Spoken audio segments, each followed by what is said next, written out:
All right, well, hello and welcome everyone. Thank you for joining today's Campfire session for the month of June.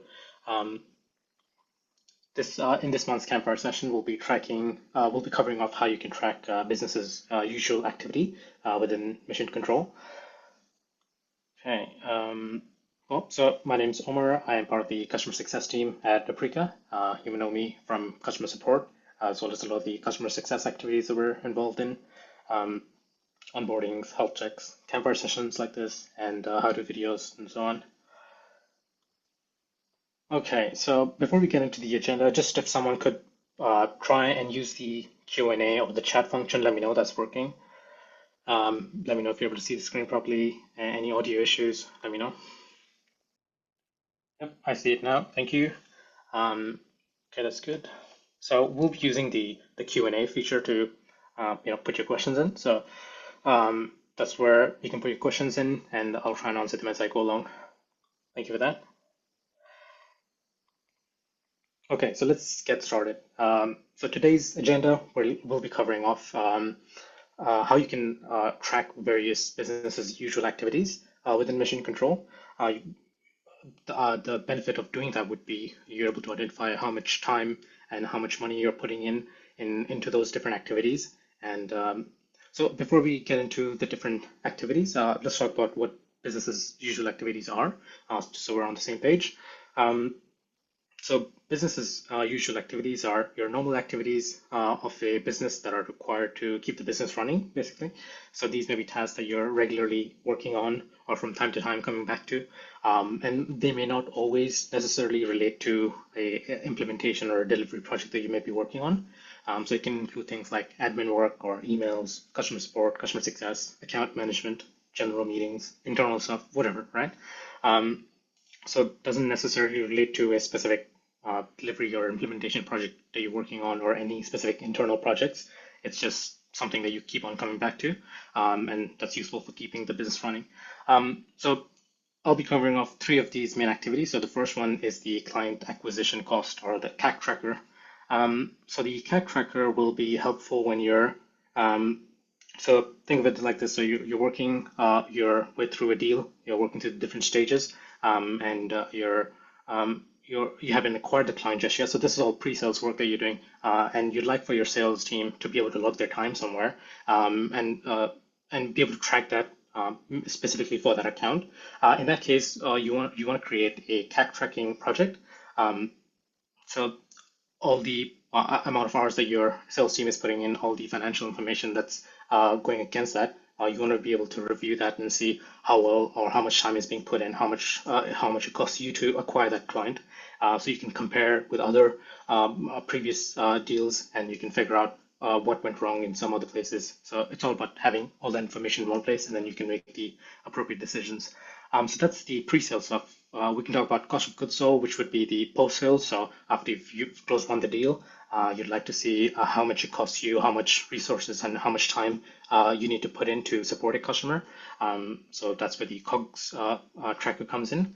And lastly, anything that doesn't fit in any of those categories, you can sort of create a catch-all, which we'll be referring to as the BAU internal project. And that can include things like general tasks like emails or admin or meetings, internal meetings, and so on. All right, so just again, if you have any questions, put them in the Q&A. I'll try to answer them as I go along. And yeah, so we'll jump into the demo now. I'll stop sharing and then reshare my browser screen.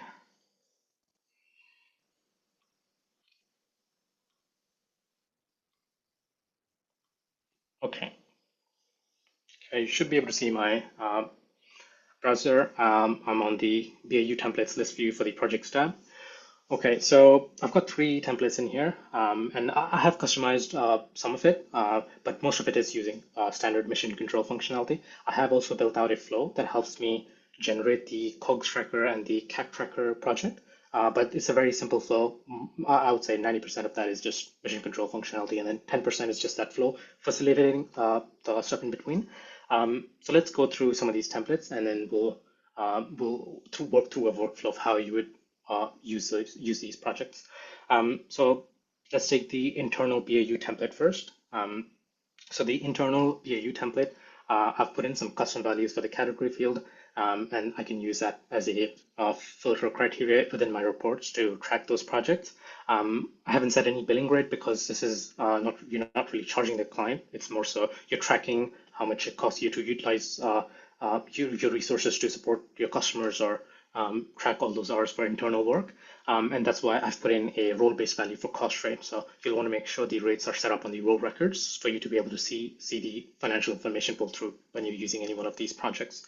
For the start and end date, I've put the start date of the current year and date of the current year. And for the reason for that is what we would recommend is creating internal BAU projects for each year and then closing off once you get to the end of the year and then generating a new one for the next year. And the benefit of doing that is that you can track that information on a yearly basis, just see how well your resources are performing, how much time they're putting into different activities that they're involved in. As well as it serves as a way for you to see that action within your timesheet for the full year without having to look that up constantly. Again, I'll go through an example of that. Obviously, this is template. I've got the template checkbox through. So let's go through the internal BAU project and see what that looks like. So these are some of the milestones that I've created. And the milestones I've created, I've modeled them around the positions that I have within the company. So I've got a customer support agent, so I'll create a milestone for that. I've got a developer, I've got a project manager, a QA tester, and someone on sales team. So if I open up one of these, I'll see all the actions that are relevant to them. And I've assigned placeholder roles for them just yet on the template itself. And when I clone from it, I can update the relevant resources accordingly.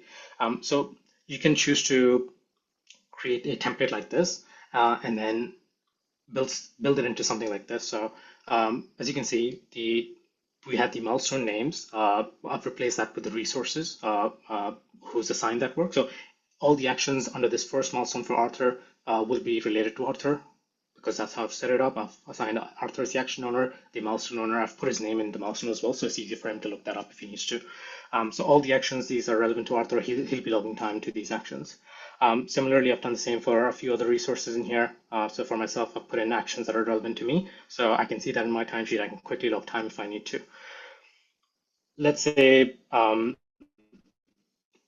you've got a new resource coming in, so you don't really have exact copy that you can clone from last year. So you could use the clone feature on the milestone. So you can go back to your template, open up the milestone, and then use the clone feature here.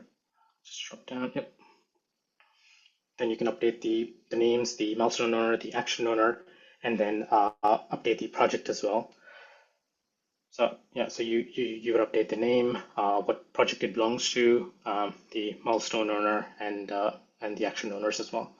I won't do that. What I will do is I will use the milestone loader. I find that to be a bit quicker for my workflow, and that's why I would recommend that. So you can use the load milestone button from here and look up the project. So in my case, it was the template internal BAU. And I know it's going to be someone who's working in customer support. So I'll copy you with that specific milestone. I'll set the start date for the current year, and then it'll automatically adjust the end date to be the end of this year. And I'll go ahead and click load. Now I'll still see those placeholder names in there, and that's where the reassignment wizard comes in. So because it's the only milestone in action with the placeholder customer support, I can use the reassignment wizard to quickly assign it to someone who's supposed to be assigned that milestone in actions. So let's say that's going to be, so I've got the placeholder customer support in there. I'll just look up Lexi, and I'll do that for the action owner as well.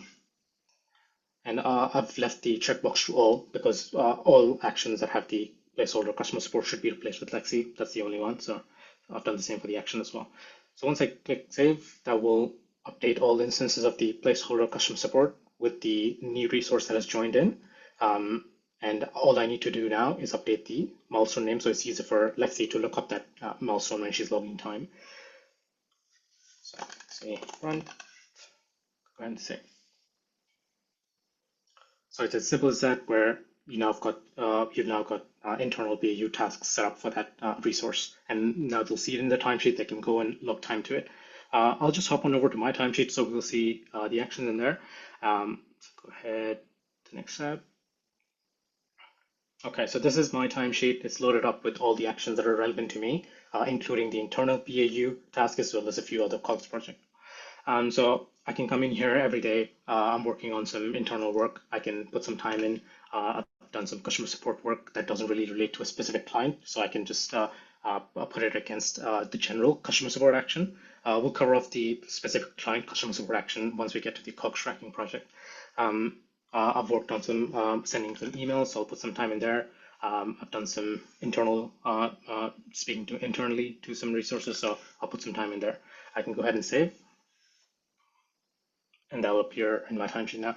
And again, because the action ends on, oops, because the action ends at the end of the year, I'll still see it in my timesheet even if I haven't logged time. So if I go to the first week of December, I'll see those relevant actions in there, and I can still log my time without having to look them up every single time or find the project for it. Okay, so that's the internal BAU project that you can use. Now let's talk about the two other examples that we had. So the first one, the CAC tracker, and then the COGS tracker. So the CAC tracker is quite simple. I've just set up one milestone and one action for it. Again, I've set the start date to just start and end date to be the same date. And what I will be doing is, because I'm not sure how long the CAC tracker will go on for, so I'll just leave the start and end date to be just one date. And within the timesheet, I'll use the show overdue action setting. So it'll keep on going forever until I set that action to complete. I'll show you what that example looks like once we generate a CAC tracking project, and we'll go through that. So yeah, it's very simple. I've put in the milestone, I've put in the action. Again, I've put in the cost rate, so I can track any financial information. So cost rate is role based. So we'll see all these values come through once we review some of the reports that we've generated. So that's the CAC tracking. The COGS tracking project is a bit more complex, just based on some examples that I've put in. So ideally, I want to be tracking how many hours, and how much in terms of financial value it costs us to support a customer. So I've got a customer support and customer success action that I or any other customer support agent can log their time against. I've also got some other customer success activities like onboarding actions. So I've got a few actions in there, and I've set up dependencies for them, and the dates are appropriate. So every time I go into my timesheet, every 30 days, I would see the relevant action come through, and it sort of serves as a reminder as well that I've got 30 to check in to work on for this new client, 60-day or 90-day check-in. So those are the onboarding actions. It helps me understand how much time is being putting in onto that specific activity. Similarly, I've got one for account management. This is more so for the sales team, and then a health check action.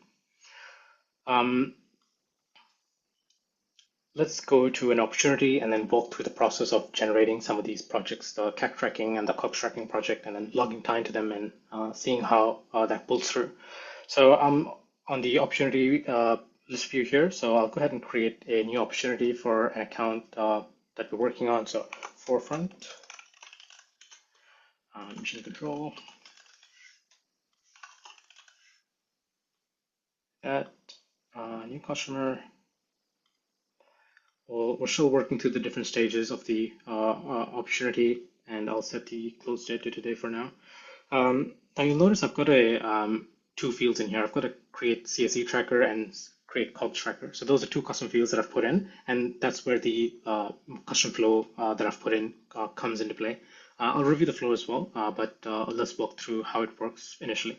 So that create CSE tracker field is true, obviously, because we want to track the cost of acquiring a client, obviously, and we'll see the COGS tracker generate if and when we win the opportunity. So once I click save, because that is true, it'll trigger my flow that I've created, and it will generate a project request. So it generates a project request. Let's open that up. So now it's using mission control functionality where with the flow, I populated the project name, the project summary, the template, the start date. I set the opportunity and the account, so it carries over onto the new project.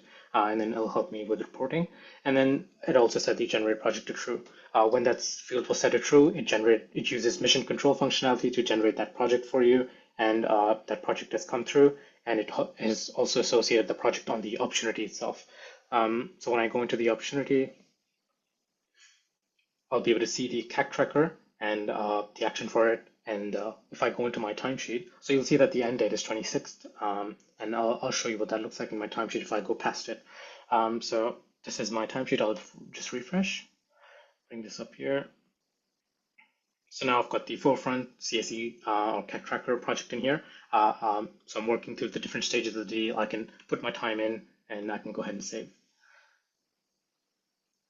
Now just remember, because this action is obviously this is not a one and done activity, which you're going to be working through the different weeks. So if I come back to it next week, I put my time in.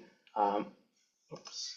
Okay, so I haven't got the show overdue settings enabled, so that's why I'm not seeing it. But if I do that, now I can use that to pull that action through in my timesheet. So if I go back into the next week,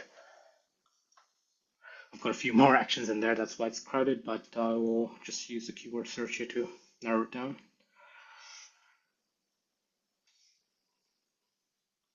Okay, so forefront. So we're in the week, in the next week. The end date is 26, but because the action is still in the planned stage or in progress, it's not complete yet. That's why it will still show up and continue to show up in every week following that until I set it to complete. So again, I can put my time in there and go on with it. I will come back to the timesheet here. So that is the CAC tracking project. Now, let's say you've reached a point where's that opportunity here? I think, yeah, there it is. Okay, so now you've come to a point where you've closed one the opportunity, and now you'd like to work towards supporting the client, whether that's they're putting cases or you want to start your onboarding activities, your account management activities. You can go ahead and click save. So now, again, what this has done is generated a new project request for me using the flow that I built. It's populated all the relevant details for me, set that to true. Now, if I refresh this page here, it'll update the project field in here to be that new project, the COGS project for the forefront account. So if I go back in here, I can see that now it's updated to COGS tracking project. You could use the project order generation functionality, but this gives you a bit more flexibility in terms of tracking those individual requests for CAC tracking, COGS tracking, and then if you want, you can use the specific project order generation for a delivery of implementation or services that you need to provide. But I've got the COGS tracking project in here, and I've got all the relevant actions and milestones. So if I now go back into my timesheet, refresh my page, I will be able to see all the actions for the COGS tracking project of Forefront. So if I just look up Forefront, so I've got the COGS tracking project, the CSE project, I've got the actions in there, and I can start working on it. So I can put some time in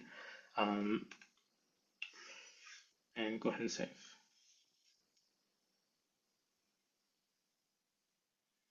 Now you'll notice that I'll just refresh my view here. So now you'll notice that the CSE project is still there because I logged time to it. One other piece of logic that I added in my custom flow was that once the opportunity has been closed one, it should look for any CSE project that relates to that opportunity and then set it to closed or archived, just so that users don't go back in to log their time, and it just reduces the clutter from the timesheet view. So if I jump into the next week, I don't expect to see the CSE project for Forefront because I didn't log any time for it and the action has been complete or archived.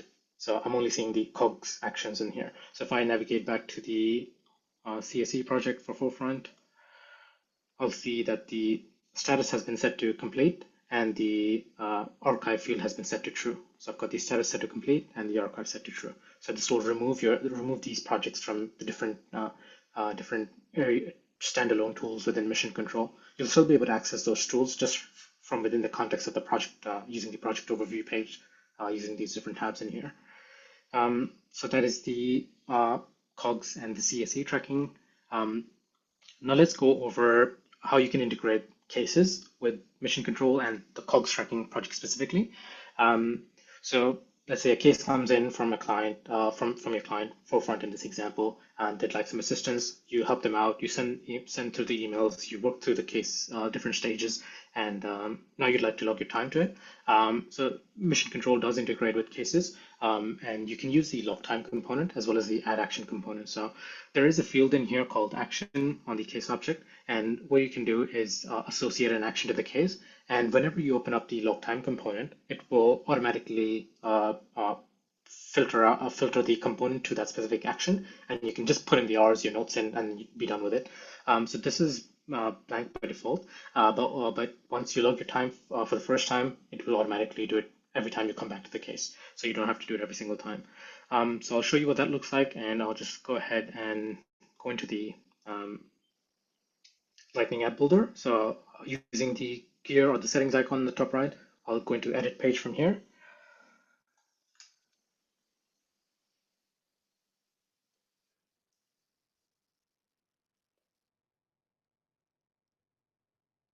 So there's two components I'll be covering off in here on the that can be applied to the case object. So I'll be adding it on the right hand side here where the case details are.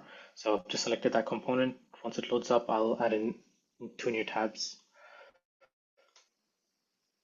So both of them will be custom because I'll be adding my own component in.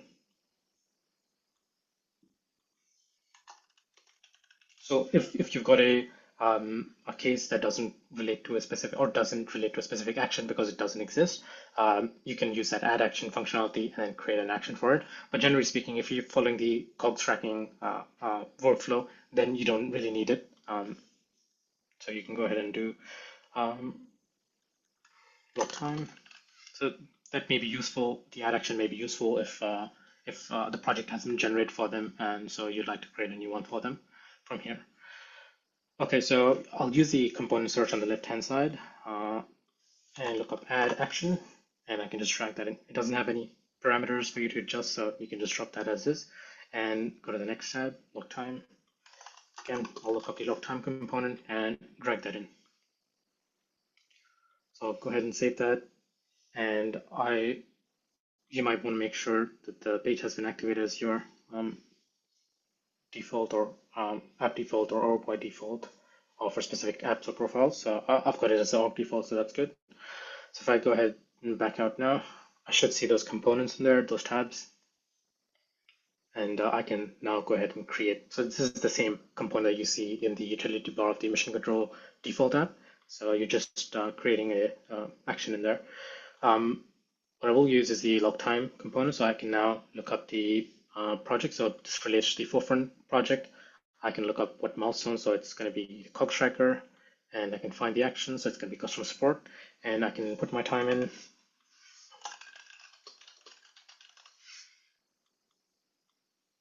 And be done with it. So if I close this out, go back in. So now you're coming back to work on the case again. So you go back in, open up the case. You'll see that the action has been associated. And if I log time to it,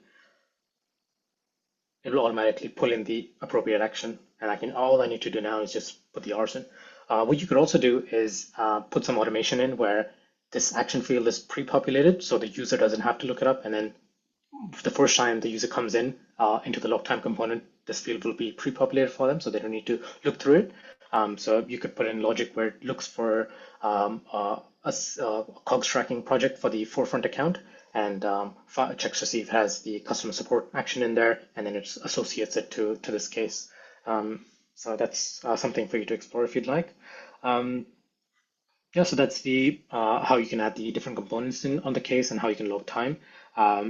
So let's review some reports and dashboards that you can create from this. So I'll just refresh my page or my dashboard here. So I've got a few projects in here where I can see how much time and money has been put into acquiring a client and supporting a client. So on the top left, I've got a report, a chart from a report which tracks the amount of hours that I've put in. So I can see that for the United Oil and Gas Corp account, to acquire that client, it cost me 14 hours. And if I look down further here, I can see that it cost me 1.1K in dollar values to acquire that client. Um, Similarly, for the gene point, I've got 8 hours put in. That converts to 600.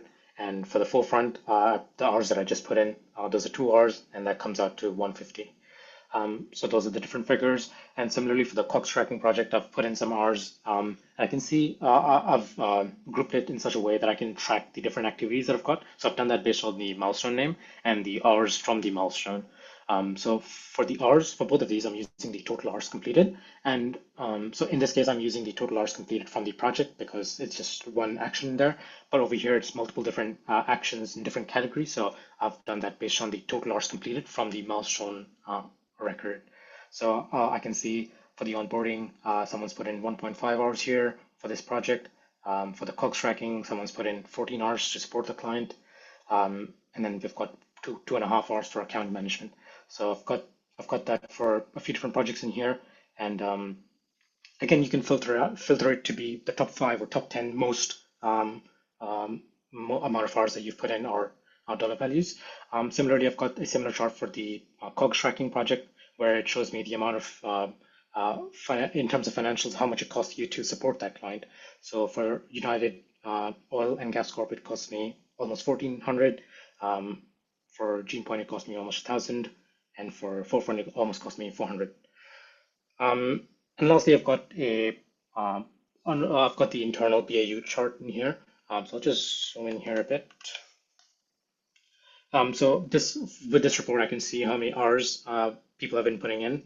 So I can see Arthur's put in 16 and a half hours this year. Chris has put in 13 and a half. I've put in 11.1. So this will help you track how many hours your users are putting in against internal tasks. So if something you'd like to discuss with your resources, you can see that information here and then make those decisions. So that is all from me, but I'll just quickly go over a flow that I created that helps me generate the project request record. So if I just navigate back to the opportunity, so you see those checkboxes in there. Those were being updated and reviewed by the flow, and the project request records were being created from that. So I'll just open one of these, actually both of them. So I will bring up this flow here. So this flow, it runs on opportunity whenever an opportunity record has been created or updated. I haven't set any entry conditions because there's a few different criteria that I need to check. And I've optimized it so that it helps me create, because I'm going to be creating records, I'm going to be updating records. That's why I've selected the actions and related record options. So first up, I'm checking to see if the opportunity has the CSE tracker set to true, which in most cases will be true because the default value for that field is true, as we saw already when we were creating that opportunity. And what it does, it finds a CSE project template. I know there's only one, but I've given it some specific criteria. And using the get record component, I'm getting that project template record ID, so I can then create the CSE project request. So I'm saying that I'm setting the criteria here for that template, where the template is supposed to be true, category is CSE tracker, and the name is template CSE tracker. I know there's only one, but I've only asked to store just one there. I'm using a create record element in here, and these are all the values that I'm specifying on the project request for the CSE projects. If I bring that up in here, so this is the CSE project. These are all the different values that I input using that flow, except for this project in here and the project request number, but most of them have been updated based on the values that I've defined here. So I'm setting the account, I'm setting the generate project to true, the opportunity. I've put in a name based on the account and some project summary details so the person approving it can see that. Start date, just using an environment variable for current date. Project template, this is based on the get record element I've got here. So once so it generates that project for me or not if that field is false. Then it checks to see if the if the opportunity has been closed run. So within this element, it checks to see if the triggering opportunity stage has been set to closed run, and if it is, it will set the create COGS tracking field. So if I go back to the opportunity, so the create COGS tracking project is true. So I'll set that to true. And then my next criteria is whenever that field create COGS tracking project true, I want you to generate a COGS tracking project. And I also wanted to close out and archive the CAC project so the users don't log time to it, and it reduces the clutter from the timesheet.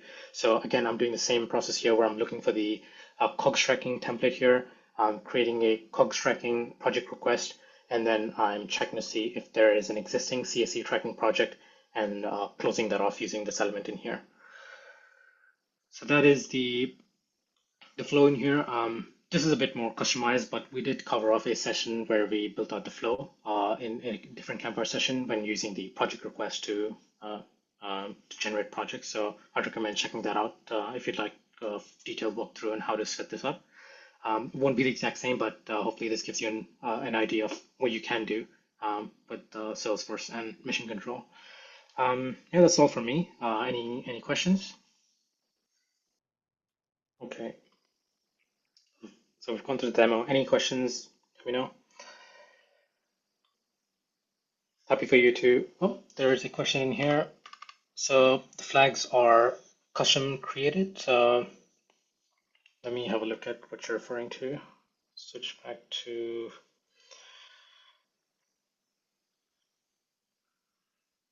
Just one sec.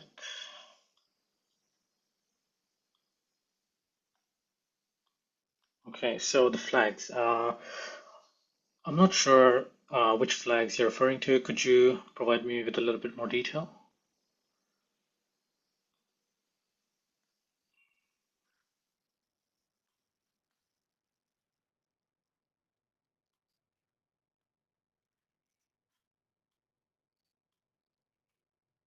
The create project request. Okay. Um, yes, so I think you're referring to the, if I go back to the opportunity here. Yeah, so the create CAC tracker, create COGS tracker, those are custom fields that I've created. So I'll just open up the object manager. It's just a checkbox field. One of them has the default value set to true. The other one has it false. So create.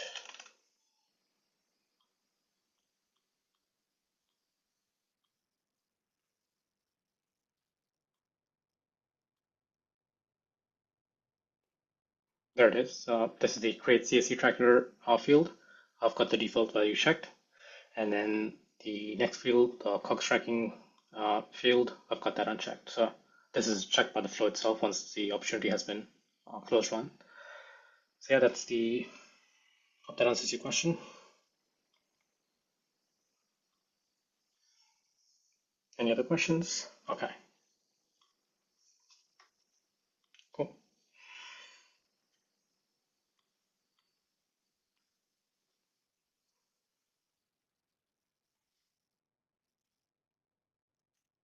Okay, well, if there aren't any questions, that's fine. You can reach out to us if you've got any questions that come up after the call. So you can reach out to us at support@aprico.com or submit a ticket using the link here.